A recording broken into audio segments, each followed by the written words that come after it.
Congratulations அன்புடன் பாடி ஆனந்தமான இந்த நல் நாளில் கூடிடுவோம். கண்மணிகளாம் இம்மன மக்கள் இன்று போல் என்றும் வாழ நல்வாழ்த்து கூறிடுவோம். ராஜாதி ராஜனேசுவின் அன்பு இவர் மீது, கர்த்தாதி கர்த்தரேசுவின் ஆசி இவர் மீது.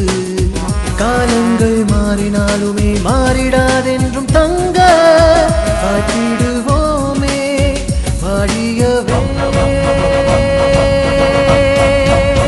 Congratulations அன்புடன் பாடி ஆனந்தமான இந்த நல் நாளில் கூடிடுவோம். கண்மணிகளா இம்மன மக்கள் இன்று போல் என்றும் வாழ நல்வாழ்த்து கூறிடுவோம்.